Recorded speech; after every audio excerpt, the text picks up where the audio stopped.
ನಾ 10 ಬಾರಿ ನಿನ್ನನ್ನು ಕೂಗಿ ಕರೆದರೂ ಒಂದು ಬಾರಿ ಓ ಎಂದು ಹೇಳದೆ ನನ್ನ ಮನಸ್ಸಿಗೆ ನೋವನ್ನು ಉಂಟು ಮಾಡುತ್ತಾ ಸುಮ್ಮನಿರೋ. ಅದು ನಂದು.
ಅರ್ಧ ದಾರಿಯವರೆಗೆ ನೀನೇ ಬಂದು ನನ್ನನ್ನು ಬಿಗಿಯಾಗಿ ಅಪ್ಪಿಕೊಂಡು ನನ್ನನ್ನು ಬರ ಸೆಳೆಯುತ್ತಾ ಇದ್ದವು.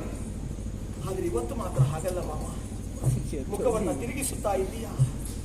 ನಾ 10 ಬಾರಿ ನಿನ್ನನ್ನು ಕೂಗಿ ಕರೆದರೂ ಒಂದು ಬಾರಿ ಓ ಎಂದು ಹೇಳದೆ ನನ್ನ ಮನಸ್ಸಿಗೆ ನೋವನ್ನು ಉಂಟು ಮಾಡುತ್ತಾ ಇದ್ದೀಯ.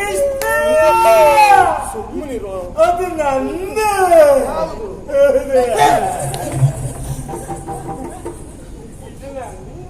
ನನಗೆ ಹೆಂಡತಿಯ ವ್ಯತ್ಯಾಸ ಗೊತ್ತಾಗಲಿಲ್ಲ. ಅಲ್ಲ, ವ್ಯತ್ಯಾಸ ಗೊತ್ತಾಗಲಿಲ್ಲ. ವಿಶಾಲ ಎದೆಯಲ್ಲೂ ಹೌದು ಅಂತ ಇವತ್ತು ಗೊತ್ತಾಯ್ತು. ವರ್ಷಾಚಾರದಲ್ಲೂ ಗೊತ್ತಾಗಲಿಲ್ಲ. ಸತ್ಯಭಾಮ ಕೋಪದಿಂದ ಕೆಂಡೆ ಅದರುತ್ತಾ ಇದೆ. ಮಲಿನ ವಸನವನ್ನು ಧರಿಸಿದ್ದೀಯ, ಆಭರಣಗಳನ್ನೆಲ್ಲ ಕಿತ್ತು ಬಿಸಾಕಿದ್ದೀಯ, ಹರಡಿರುವಂತಹ ಕೇಶರಾಶಿ ಏನಾಗಿದೆಯೇ? ಯಾಕೆ ಹೀಗಿದೆಯೇ? ನೀನು ಹಾಗಿದ್ರೆ ನನಗೆ ನಿಜವಾಗ್ಲೂ ಸಹಿಸಿಕೊಳ್ಳಿಕ್ ಸಾಧ್ಯವೇ ಇಲ್ಲ ಸತ್ಯಭಾಮ. ಸತ್ಯಭಾಮ ಹೋಗ ಮನೆಗೆ ಹೋಗ.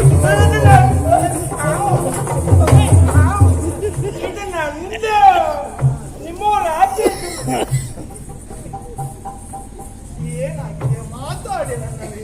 ಗೆಳತಿ, ನಾನು ಮಾತಾಡುವುದಿಲ್ಲ. ಬಂದವರಿಗೆ ಏನು ಕೆಲಸ ಅಂತ ಈಗ ನಾವು ಕೇಳಬೇಕು. ಯಾಕೆಲ್ಲಿಗೈ ತಂದ ಇವನು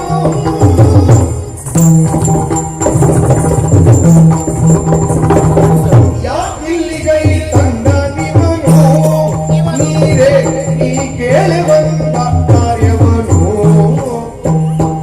ಕೇಳಿ ಬಂದ ಕಾರ್ಯವನು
ಓ ಗೆಳತಿ, ಏಯ್!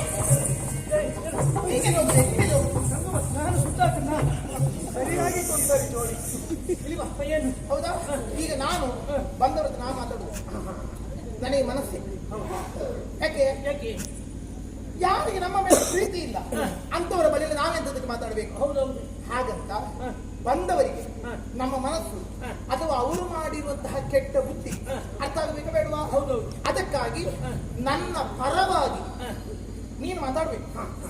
ಮಕರಂದ, ಕೃಷ್ಣಯ್ಯ, ಆ ಕಡೆಯಿಂದ ಪರವಾಗಿ ಬರ್ತಾ ಉಂಟು. ಈ ಕಡೆಯಿಂದ ಬೊಕ್ಕಿ ನಾವು ಹೋಗ್ತೇವೆ. ಏ, ನನ್ನ ಬಗ್ಗೆ ಹೌದೌದು. ನೀ ಮಾತಾಡ್ಬೇಕು. ಆಯ್ತು ದೇವ್ರೆ. ಹೋಗ ಆಚೆ ಬಾ.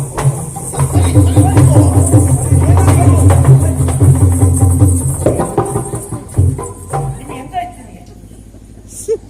ಪಾಂಡೇಶ್ವರ ಪಟ್ಟಣದಲ್ಲಿ ಹೋಗಿ ತಾಯ್ದು ಇವ್ರಿಗೆ ಮಾಡ್ಕೊಡುದಿಲ್ಲ ಅಂತ ಹೇಳು. ಸರಿಯಾಗುದ್ರ ಗೊತ್ತಾಗಿಲ್ಲ. ಎಂತ ಕೊಡುವ ಆಮೇಲೆ? ಕೇಳು, ಯಾಕೆ ಬಂದದ್ದು? ಕೇಳು. ಯಾಕೆ ಬಂದದ್ದು? ನಾನು ನಿನ್ನನ್ನು ಬಿಟ್ಟು ಮತ್ತೆ ಯಾರು ನೋಡ್ಲಿಕ್ಕೆ ಹೋಗ್ಲೇ ಮುದ್ದು, ಅದಕ್ಕೆ ಬಂದೆ. ಅಲ್ಲಿ ಆಚೆ, ಆಚೆ.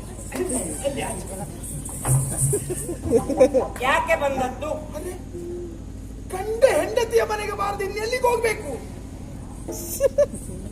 ಅರೆ ಗಂಡ ಹೆಂಡತಿಯ ಮನೆಗೆ ಬಾರದೆ ಮತ್ತೆ ಎಲ್ಲಿಗೂ ಹೋಗಬೇಕು? ಅರೆ ಗಂಡ ಹೆಂಡತಿಯ ಮನೆಗೆ ಬಾರದೆ ಮತ್ತೆ ಎಲ್ಲಿ ಹೋಗಬೇಕು? ಅಲ್ಲಿಗೆ ಹೋಗ್ಬೇಕು. ಅವಳಿದ್ದಲ್ಲ, ಅವಳಿದ್ದಲ್ಲಿಗೆ. ಅಲ್ಲಿಗೆ ಹೋಗ್ಬೇಕು, ಅಲ್ಲಿಗೆ. ಅವಳಿದ್ದಲ್ಲ, ಅವಳಿದ್ದಲ್ಲಿಗೆ. ನಂಗೆ ನಿನ್ನ ಬಿಟ್ಟರೆ ಮತ್ತೆ ಯಾರು ಇಲ್ಲ, ಸತ್ಯ ಅಂತ. ಎಲ್ಲಿಗೆ ಹೋಗುತ್ತ? ಎಲ್ಲಿ ಹೋಗಲಿ?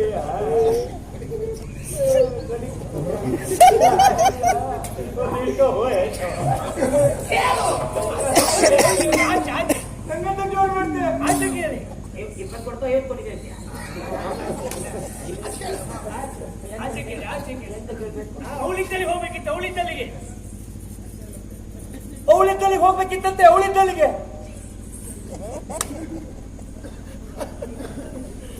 ಅವಳು ಅಂತ ಹೇಳಿದ್ರೆ ಯಾರು ಅಂತ ನನಗೆ ಗೊತ್ತಾಗೋದು ಬೇಡವೇನೋ? ಗೊತ್ತಾಯ್ತು, ಯಾರು ಗೊತ್ತಾಯ್ತು. ಅವಳು ಅಂತ ಹೇಳಿದ್ರೆ ಯಾರು ಅಂತ ಗೊತ್ತಾಗುವುದು ಬೇಡವೇನು?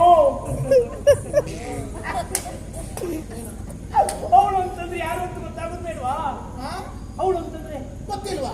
ಅಯ್ಯಯ್ಯಯ್ಯಯ್ಯೋ, ಬೇಕಾದಂತಹ ವಸ್ತುಗಳನ್ನೆಲ್ಲವನ್ನು ಅವಳ ಮನೆಗೆ ಕೊಂಡು ಹೋಗಿ ಅವಳ ಜೊತೆಯಲ್ಲಿ ನಲಿದಾಡುವುದಕ್ಕಾಗುತ್ತದೆ. ರೂಪವತಿ, ಗುಣವತಿ, ಕುಲವತಿ, ವಿದ್ಯಾವತಿ, ಶೀಲವತಿ ಅವಳಿದ್ದಲಿಗೆ. ಗೊತ್ತಾಯ್ತಾ? ಬೇಕಾದವಳಿಗೆ ಕೊಡ್ಲಿಕ್ಕೆ ಆಗ್ತದೆ. ಅವಳು ಇದ್ದಾಳಲ್ಲ, ರೂಪವತಿ, ಗುಣವತಿ, ವಿದ್ಯಾವತಿ, ಶೀಲವತಿ, ಅವಳಿದ್ದಲಿಗೆ, ಅವಳಿದ್ದಲಿಗೆ. ಅವಳಿದ್ರೆ ಯಾರು ಅಂತ ಗೊತ್ತಾಗಲಿಲ್ವೋ? ರೂಪವತಿ, ಗುಣವತಿ, ಶೀಲವತಿ, ಕಲಾವತಿ, ಗರ್ಭವತಿ. ಸತ್ಯ ಎಲ್ಲಿಯೂ ನೆನಪಾಗುವುದಿಲ್ಲಲ್ಲ. ನಂಗೂ ನೆನಪಾಗ್ತೀನಿ, ಅದನ್ನು ಸೇರಿಸ್ಬಿಟ್ಟೆ. ಹಾಗಲ್ಲ, ರೂಪವತಿ, ಶೀಲವತಿ, ಗುಣವತಿ, ಕುಲವತಿ ನಿನ್ನಲ್ಲಿ ಬಿಟ್ಟರೆ ಮತ್ಯಾರಿದ್ದಾರೆ ಕೇಳು? ರೂಪವತಿ, ಗುಣವತಿ, ಶೀಲವತಿ ನಿನ್ನನ್ನು ಬಿಟ್ಟರೆ ಮತ್ಯಾರಿದ್ದಾರೆ ಕೇಳು? ರೂಪವತಿ, ಗುಣವತಿ, ಶೀಲವತಿ ನಿನ್ನನ್ನು ಬಿಟ್ಟರೆ ಮತ್ಯಾರಿದ್ದಾರೆ ಕೇಳು? ನನಗೆ ಏಕವಚನದಲ್ಲಿ ಮಾತಾಡ್ತೇನೆ. ಅವ್ರು ಹೇಳಿದ್ದು ನಾನು. ಅವಳು ಯಾರಂತ ಗೊತ್ತಾಗ್ಲಿಲ್ವಾ? ನಾನು ಅವಳ ಹೆಸರು ಹೇಳುದಿಲ್ಲ, ಆದ್ರೆ ಅವಳ ಕಥೆ ಮಾತ್ರ ಬಹಳ ದೊಡ್ಡದು. ಆ ಕಥೆ ಹೇಳ್ತೇನೆ ಕೇಳು. ಕವಿನಿನ್ನೋಡಿ ಬಂದವಳ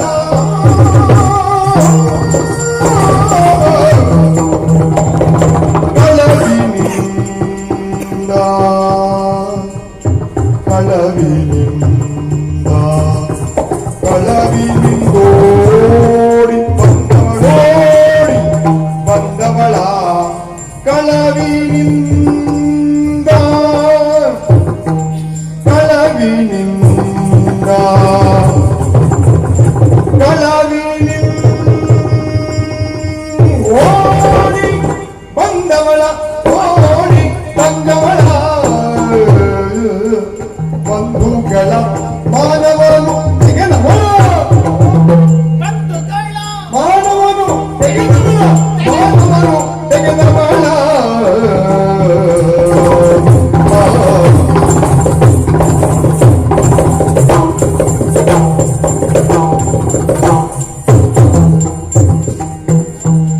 ಇಳೆಯಳು ಖ್ಯಾತಿಯ ಪಡೆದ ಸಂಪನ್ನೆಯ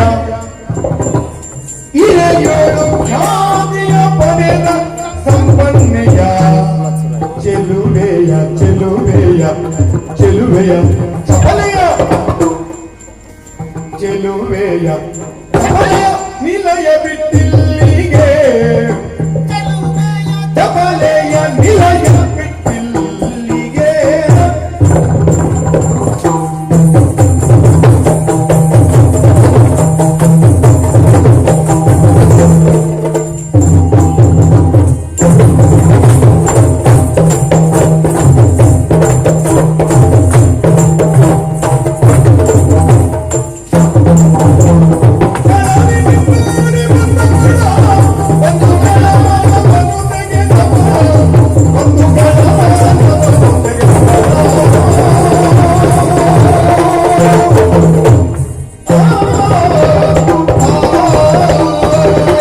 ಸಖಿ, ಇಲ್ಲಿ ಬಾ. ನಾನು ನಿನಗೆ ಕತೆ ಹೇಳ್ತೇನೆ.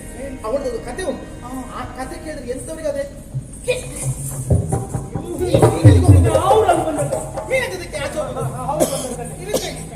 ಒಂದು ಕತೆ ಉಂಟು. ಅವಳ ಕುರಿತಾದಂತ ಒಂದು ಮಹಾ ಕತೆ ನಾನೀಗ ಹೇಳ್ತೇನೆ. ಒಬ್ಬಳು ತಂದೆಯ ತೊಡೆಯ ಮೇಲೆ ಕುಳಿತುಕೊಂಡಂತ ಸಣ್ಣ ಹುಡುಗಿ. ಎಷ್ಟು ಸಣ್ಣ ಹುಡುಗಿ? ಅಪ್ಪನ ತೊಡೆಯ ಮೇಲೆ ಕೂತ್ಕೊಳ್ಳು. ಅಪ್ಪ ಪ್ರೀತಿದ ಬಾಬು ಬಾಬು ಅಂತ. ಹೌದು. ಅಯ್ಯೋ ಕೊಂಡಾಟದ ಮಾತು ಕೇಳಿದ್ರೆ ಇರ್ತದೆ. ಅಪ್ಪನಿಗೆ ಮಗಳ ಮೇಲೆ ಪ್ರೀತಿ ಹೆಚ್ಚು. ಆ ತೊಡೆಯ ಮೇಲೆ ಕೂತಂತ ಹೊತ್ತಿನಲ್ಲಿ ನಾರದರು ಬಂದರು. ಬಂದಂತ ನಾರದರು ಆಡಿದರು. ಓ ಇವರ ಸುದ್ದಿ. ಕೃಷ್ಣ ಅಂತ ಹೇಳುವ ಒಬ್ಬ ಇದ್ದಾನೆ, ಹುಟ್ಟಿದ್ದಾನೆ ಮಥುರೆಯಲ್ಲಿ. ಹೀಗೆಲ್ಲ ಸುದ್ದಿ ಕೇಳ್ತಾ ಇಲ್ವಾ? ಈ ಸಣ್ಣ ಮಗುವಿಗೆ ಪ್ರೀತಿ ಪ್ರಾರಂಭ ಆಯ್ತು. ಅಷ್ಟು ಸಣ್ಣ ಮಗು ಪ್ರೀತಿ ಪ್ರಾರಂಭ ಆಯ್ತು. ಆಯ್ತಾ? ಬೆಳೆದು ದೊಡ್ಡವಳಾದಳು. ಅವಳಿಗೊಬ್ಬ ಅಣ್ಣ, ರುಕ್ಮ ಅಂತ ಅವಳ ಹೆಸರು. ಆಯ್ತಾ? ಮದುವೆ ನಿಶ್ಚಯ ಮಾಡಿ. ಯಾರ ಜೊತೆಯಲ್ಲಿ? ಆ ಚೈತ್ಯ ಶಿಶುಪಾಲನ ಜೊತೆಯಲ್ಲಿ. ಇವಳಿಗೆ ಮನಸ್ಸಿಲ್ಲ. ಆ ಕಡೆಯಿಂದ ದಿಬ್ಬಣ ಬಂತು. ಈ ಹುಡುಗಿಗೆ ಮನಸ್ಸಿಲ್ಲ. ಯಾಕೆ? ಒಳಗಿನಿಂದ ಏನು ಮಾಡಿದ್ಲು? ಒಂದು ಪತ್ರ ಬರೆದಳು. ಎಂತಹ ಪತ್ರ? ಪ್ರೇಮ ಪತ್ರ. ಇದು ಅದು ಉಂಟ. ನಾವು ಬರೆದದುಂಟ.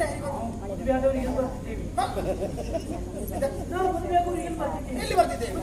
ಹೌದಾ? ಮದುವೆ ಆಗುವವರಿಗೆ ಈ ಅರ್ಥದಕ್ಕಿಂತ ಸಿಕ್ಕಿದ್ದು ಓದಿ ಬರ್ದಿದ್ದದು. ಹೌದಾ? ಆಯ್ತಾ? ಪ್ರೇಮ ಪತ್ರ ಅದು ಯಾರ ಹತ್ರ? ಗುರುಗಳ ಹತ್ರ ಕೊಟ್ಟು ಕಳಿಸಿ. ಕುಲಪುರೋಹಿತರು ಗುರುಗಳು. ಆಯ್ತು, ಇವರ ಸಿಕ್ಕಿತು.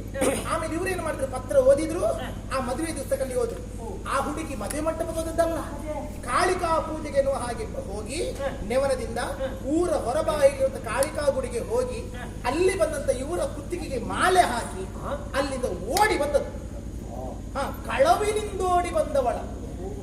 ಕಳವಿನಿಂದೋಡಿ ಬಂದದ್ದು ಮಾತ್ರ ಅಲ್ಲ, ಅಯ್ಯೋ ಅಷ್ಟೊತ್ತಿಗೆ ಅವಳ ಅಣ್ಣ ಬಂದು ಜಗಳ ಆಗಿ ಆಮೇಲೆ ಅವಳ ಅಣ್ಣನ ತಲೆ ಕತ್ತರಿಸಲಿಕ್ಕೆ ಹೋದಾಗ ಅಣ್ಣನ ತಲೆ ಬೋಳಿಸಿದ ಹುಡುಗಿ ಅವಳು. ಹೌದಪ್ಪ, ಅಂತ ಒಬ್ಳು ಹುಡುಗಿ ನಮ್ಮಲ್ಲಿದ್ದಾಳೆ. ಏನು ಮಾಡುವ? ಹಣೆ ಬರ ಗಟ್ಟಿ ಉಂಟು. ಆದ್ರೂ ಮಾನವ. ಓಡಿ ಬಂದಿದ್ದಾಳೆ, ಆದ್ರೂ ಮಾನವ. ಅಪ್ಪ ಅಮ್ಮನ ಮನೆಗೆ ಹೋಗುದಿಲ್ಲ, ಆದ್ರೂ ಕುಲವತಿ. ಹೌದಾ? ಅಂತಹ ಅವಳ ಮನೆಗೆ ಹೋಗ್ಬೇಕು. ಮೆರ್ತಾಡ್ತಾರಲ್ಲ, ಅವ್ರ ಮನೆಗೆ ಮನೆಗೆಲ್ಲ ಅಂತ ಅವಳ ಮನೆಗೆ ಹೋಗ್ಬೇಕು.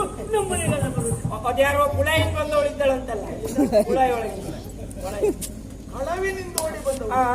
ಅವಳ ಮನೆಗೆ ಹೋಗ್ಬೇಕು. ಯಾರ ವಿಷಯ ಹೇಳ್ತಾ ಇದ್ದಾಳೆ ಅಂತ ನನಗೆ ಗೊತ್ತಾಗಿತ್ತು.